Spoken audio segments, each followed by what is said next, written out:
would my finger have a face that you put on it? Go to sleep, go to sleep, go to sleep, Marty Mallet Finger. Marnie. Marnie? We can't name it Marnie. We know Marnie. Yes, we can. We name it Marnie? Why would my finger have a boy's name? Why would your finger have a name? It's been a long, long time coming. It's been a long, long, long time. It's been a long, long time coming. It's been a long, long, long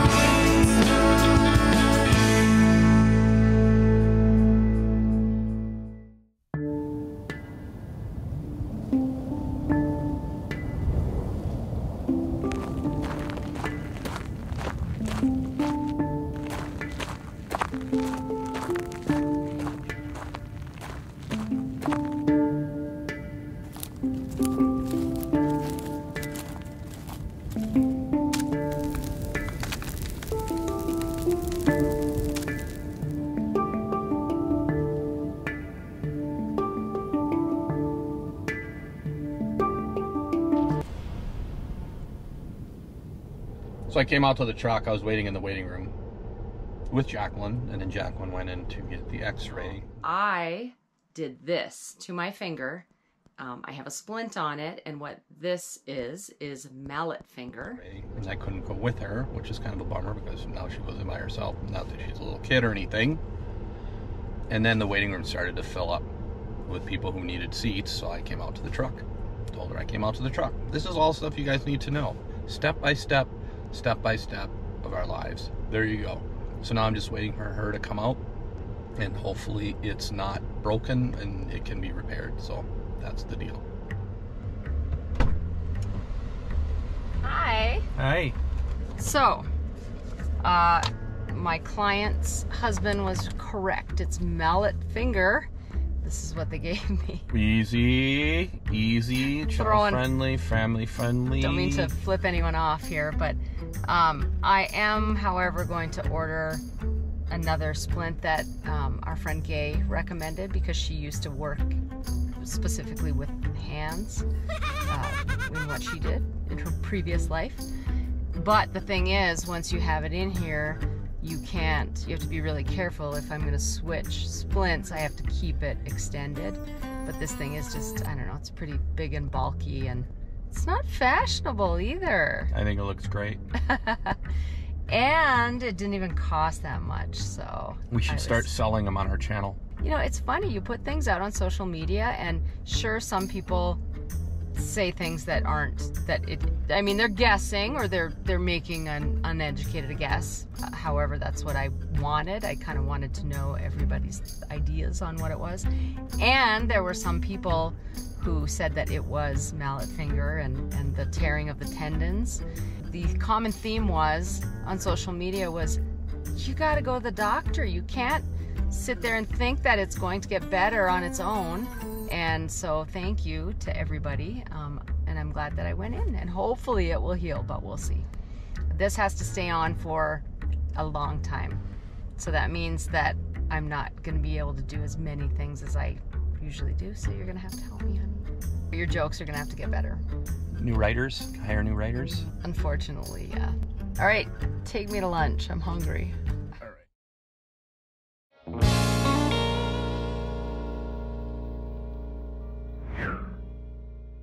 Hey everybody, welcome to another RV Life Tip of the Week with Dave. Today I'm talking about looking under your rig. Now here's what happened to us. We were going down the road the other day in Texas, and I noticed that the rig was leaning like this, and I thought, man, maybe it's the road. So I pulled over, and I looked underneath. I saw a broken leaf spring. So we turned around. I had seen a trailer place 11 miles up the road. They crawled under, said, yep, broken leaf spring, your other leaf springs are flattened, and you have a crack in your frame.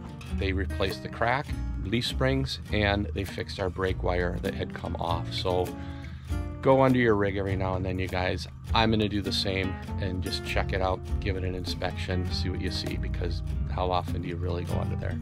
Make sure you check out the 25% off Trip Wizard in the description. Take care, you guys. So we're talking about resources and what to do and how it changes when you're boondocking. And of course, trash is a big deal out here because we don't have a place to dump it.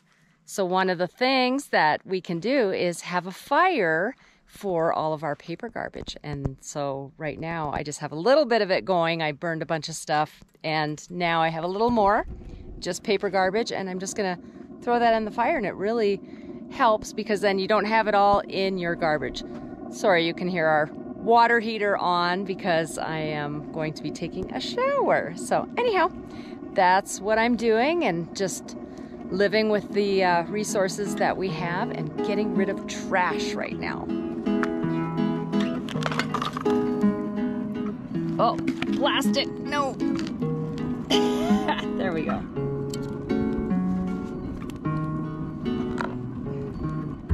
Good, and now I hardly have anything left in my little trash bin, see?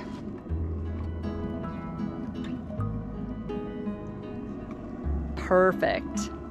What a nice evening it is out here. We're leaving tomorrow and I'm actually really sad because I absolutely love it out here.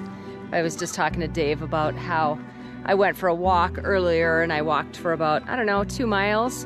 A mile down that way to a cattle guard, a mile back.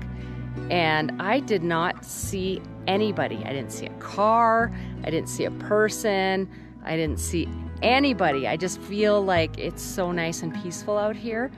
And you know, after you're out for a little while though, it is nice to go and be around some people. I have to admit that, but man, it has been so wonderful out here.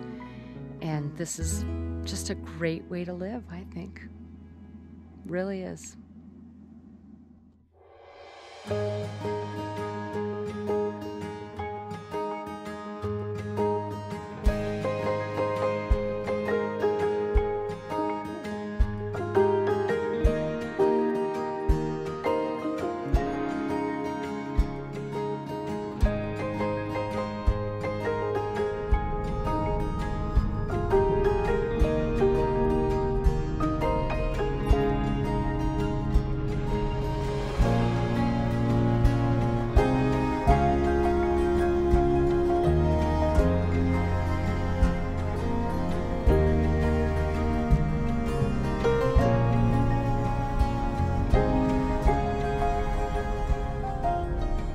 Pulled into this gas station and like almost every pump is out of order, and it's always interesting when you're driving a big rig because if they're out of order, and it's usually the ones, for some reason I always find the end ones are out of order, the ones that you want to use to get in here. But it's the way it works. When we were coming down the freeway, I looked up at this gas station and I could see it from way back there that it was pretty empty. I'm like, oh, that's the gas station we're going to. Yeah, when you're towing, you got to be particular about where you're going to go in and out of, because some of the places is so tight that it's just really difficult to get in and out of. So there you go.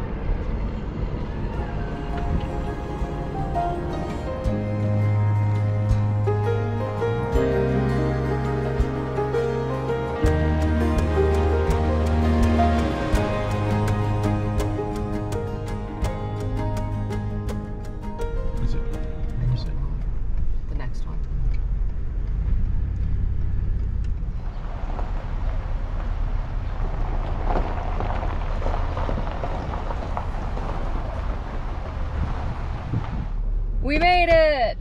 We made it! There are not many people here. Look at this. Yeah, I like this place. Yeah.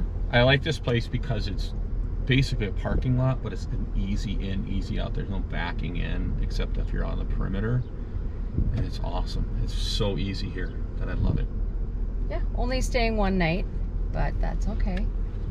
Get a little work done. I have all of my client calls tonight, so get to talk to all the people. That's always fun. It is. Mm-hmm. What are you gonna do? I'm gonna work on getting sponsors for Romp It Up. Woo! All right. No.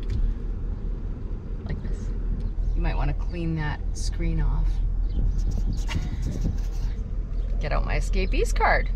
Bring that in.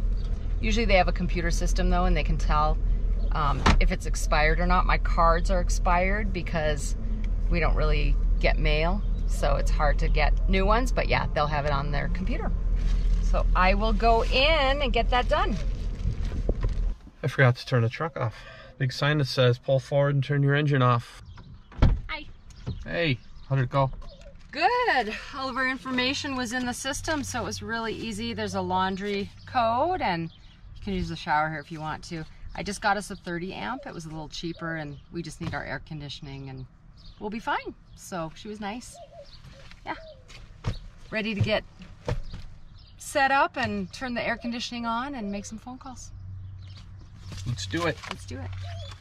Before I forget, I'm going to go into our solar and switch our battery, or what we're allowing to come in, to 30 amp, because Jacqueline said we're getting 30 and I'm set for 50. So I go into my inverter. This is for our inverter so that we don't blow out a fuse on their pedestal. So I have it set for 50 right here, because that's what we had. And I'll drop it down to 25. I'll be safe and bring it up to 28. And if we need more power, the batteries will kick in and take care of the rest. So what is the 28 for? So we're because we're plugging into a 30 amp, I'm saying I only need 28 amps to come off that pedestal.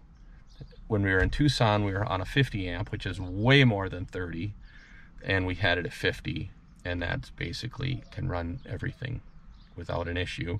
But because now we're going to a 30, I drop it down so we don't blow a fuse in case we turn too much stuff on. And if it goes over 30 amps, in this case 29 amps, our batteries will kick in and take care of the rest. Part of the reason I don't set it at 30 is just give it a little bit of room, get a little bit of space. It's just kind of what Dan Hemming told me. He goes, don't set it all the way up. That's probably more for generators, but I just set it for 29, and then I have a little bit of wiggle room. Any more questions? Not right now. Okay, let's go. Okay. Like my hand. Welcome to another Healthy Living Tip with Jacqueline. Today I wanted to talk a little bit about getting healthy and how we refer to that as losing weight, when really what we want to do is we want to lose fat, because losing weight can mean things like losing muscle. And as we age, we start to lose muscle at a higher rate. It's about 3 to 8% every decade. Now that's kind of scary. And my tips for you on preserving your muscle mass are to eat things that are higher in protein. So you really want to be looking at labels. Some of the things that I like to eat are the Too Good yogurt. That is a really great option for high protein. Nuts, just be careful because they are high in calories and fat. Almonds. Quest chips that are high in protein. These are actually quite good, and they are high in protein.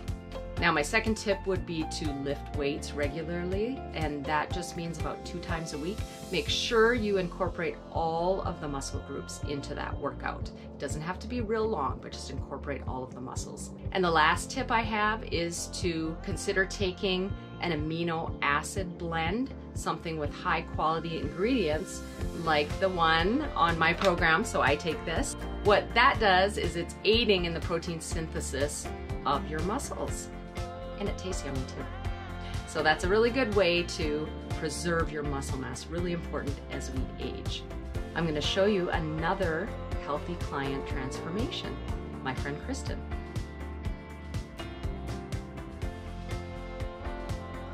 And that's been another Healthy Living Tip with Jacqueline. Thanks for watching. Gotta put my computer away. So all the way around that way, and then it's pulling. So past the first street, and then we'll be pulling.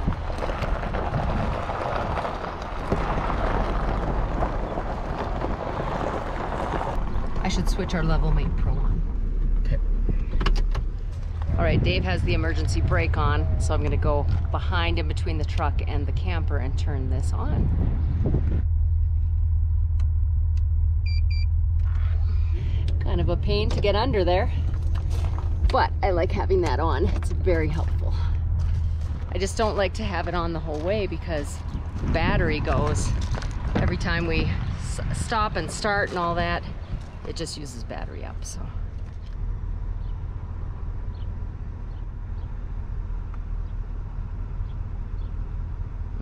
Right side needs to go up a little bit.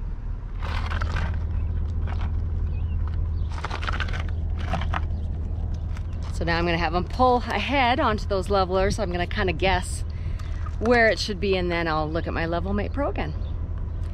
Okay, you can pull forward.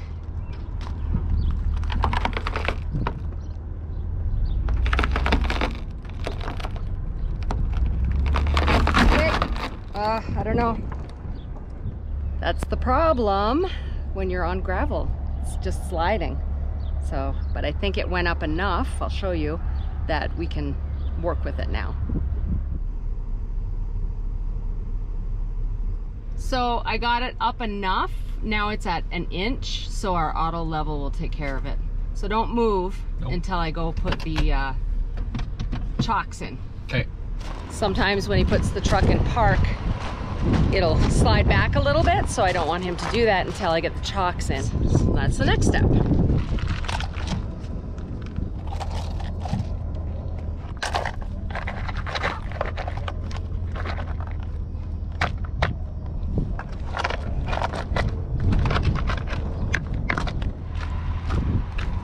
Okay. Man, it's warm out here. Kind of windy. Yeah, hopefully that footage turns out right. Yeah. Yeah.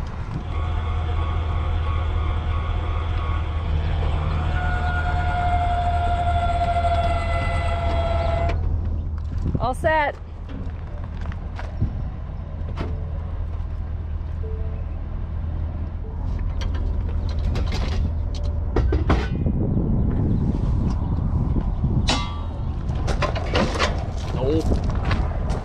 So he just backed up a tiny bit just to release the pressure on the hitch. Yeah, come up.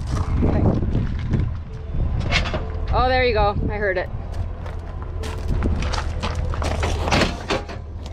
Nice.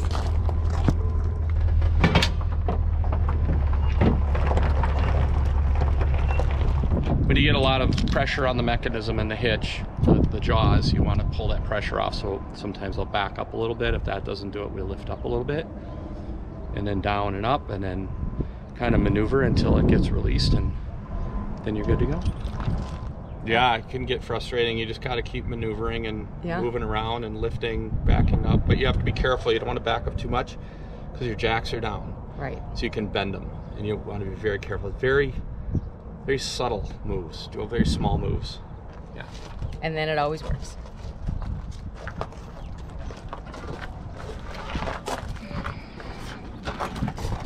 Trying to get out of the wind a little bit for you guys. It was a nice little stay overnight. It's a quick stop off. Place is half empty.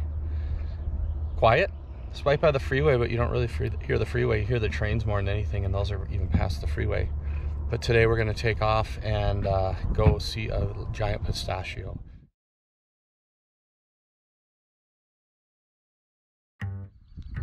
Hey everybody, thanks for watching another episode of the Border Hookups. Please remember to subscribe and to ding that bell so that we can let all of you know as to when we have more episodes coming out. If you like what you saw in the video, please give us a thumbs up and place a comment below so that we can respond to you. And consider becoming a member because we have behind the scenes updates, campfire concerts, things like that. Right? See y'all out here. Hope to see you out here.